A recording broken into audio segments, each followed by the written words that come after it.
Well, I have a feeling a social worker is going to be visiting you pretty soon, Fritz. That wasn't my handgun. I was borrowing something. No. Now, that wouldn't happen on Google+. He posted that on somebody else's social network. That's right. He did post it on somebody else's social network, but here to tell us why maybe he should have posted that on Google+ is Rikard Steiber. He's the global marketing manager, a global marketing director for Google in the area of mobile and social. And one of the things we want to talk to you is about Google+ for Business. Yep. But what we want to start with is what is Google doing to get more traction for Google+? There have been a lot of jokes circulating on the network about how it's, you know, in last place, and that's where you go if you want to hear crickets, things like that. So what is it that Google is going to do to address the last place position, so to say, and then draw more of a community in there so that the engagement really ramps up? Yeah. I think, I mean, the way we're thinking about Google Plus is not another sort of social destination, but it's more sort of bringing the social layer to everything that people are doing on Google already today. So we have billions of people using search or YouTube or Maps and Gmail, etc. So it's adding the social layer to everything that people love and do on Google every day. And similar to brands today who do advertising, if it's search or display or YouTube advertising, adding the social layer and the social dimension to make advertising a bit more relevant.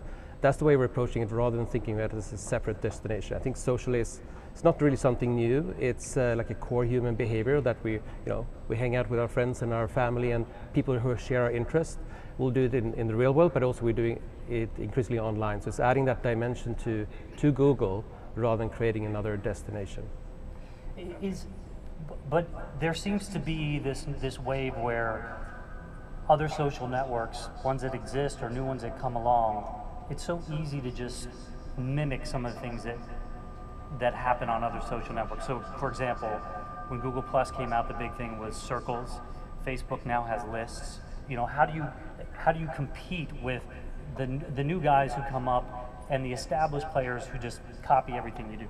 Yeah, I think, I mean, the world is becoming increasingly social, so, you know, having features and functionality that really adds value is, of course, something that, you know, if someone comes up with a good idea, it probably gets copied. I think especially social is so cluttered today, you get so many sort of posts and messages all around, so a thing like circles, where you can talk to the right people about the right things, so if you're Nike, you talk to runners about running, and you talk to soccer fans about soccer, is key important, rather than blasting everyone with the same kind of message.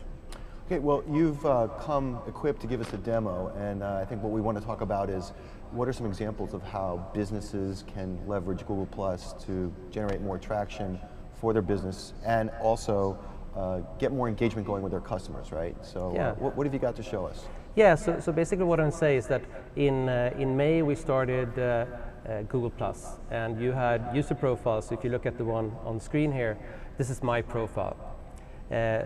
And what happened was that... It looks like it's yours and your dog's. Yeah, it's my dog Puppy. Follows me everywhere.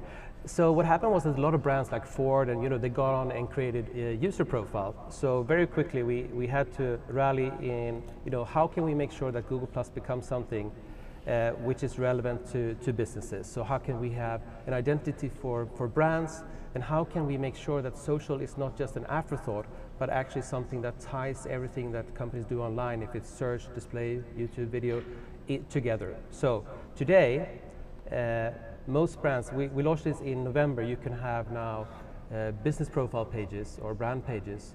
We launched in November. We have over 1 million brands on there today.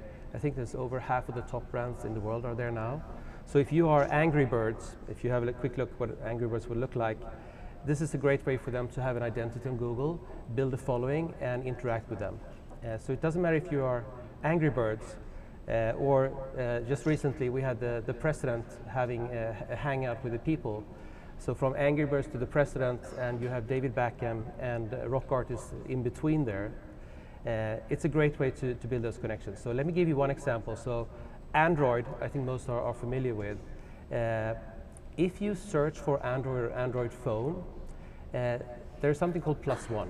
So +1 is basically saying that you recommend something. So you can do this on search results, or on ads, or on sites, or on videos and YouTube, or on this Plus page. So if we look at the search results, if you look here, I basically search for Android phone. So you can see here in the ad, you basically have my face that I have recommended this. So when you search for that, we're now friends. We connected earlier today. You will basically see that your friend Rikard, who's a mobile geek, recommended this phone. So you're more likely to engage with the ad and think it's relevant. The same thing goes for search results. So if you, in the natural search results, if you look for Android, you'll basically see the face there as well. Computer's a little bit slow here.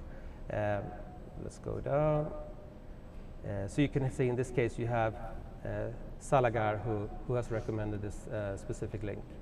So what happens is that it basically, everything you're already doing on Google today, being normal search, display, YouTube, advertising, it basically blends the recommendations of your friend as a dimension to everything you do. So it's not really about how many you have on a specific sort of profile page. It's basically reaching the billions of people who are interacting with Google every day. If I'm a business, and we run a business here at UBM TechWeb, one of our goals is to get as much exposure for what it is we are putting out in the marketplace, in this case media products, conferences. And it seems to me that I would go to Google Plus, if for no other reason, just to get some more mass market exposure than I'm getting on the other social networks. The question is really, is everybody else just really doing that? Is that just another outlet to get more reach for your brand or for your business?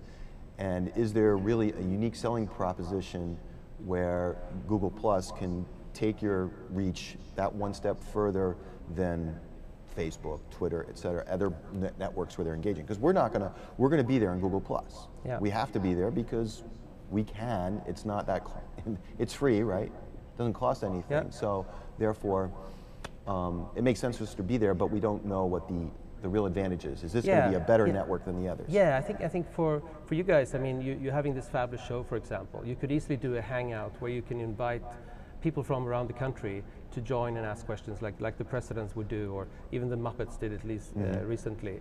So I think having that sort of face-to-face conversation, it could be your show, but it could also be Samsung. They use it for customer service, so you have face-to-face customer service, for example. So there are lots of ways where you can use this unique functionality. But also I think, Google has the reach on search and search advertising. We have 1 million sites on the Google Display Network, and YouTube have fantastic reach. So actually, by adding the social layer, you're getting more juice of the things you're already doing with Google. It's just making more relevant, not just for you as an advertiser, but for me as a user. So I can sort of see what is it that my friends are recommending and making more relevant content surface to me quicker. So there is something unique that you couldn't get on any other sort of social network. And I think it's not about social network, it's making the whole web social. So we want to make sure that Google and the rest of the web becomes a great social experience for everyone. It seems like this unique proposition, well, let's come back to collaboration in just a second, but the ability to kind of have it all integrated into your Google experience. Yes. It is a benefit, but also in some ways a penalty if you don't. So for example, as David said, it's free for me to set up. It doesn't take that long for my brand to get out there, and I can start, marketing myself or marketing my company out there. But is there a penalty to not doing it? For example, in Google search, it only brings up Google Plus results. It doesn't bring up Facebook results and necessarily Twitter results either. Yeah. So I guess what I'm asking in some way is, are you using that as an incentive? Oh, okay, I see. No, I think our perspective is always to give the users the best search experience ever. So of course you want to surface the most relevant results. We're certainly open to looking at having other social networks content being in there. Currently we are not possible to crawl all of them, or they might have policies that will make it sort of difficult for me to surface my own content. So on Google you can surface your own sort of pictures, etc. now, but you can't do it on other social. If they open it up, we're certainly open to look at it, because I think at the end of the day it's having a great user experience.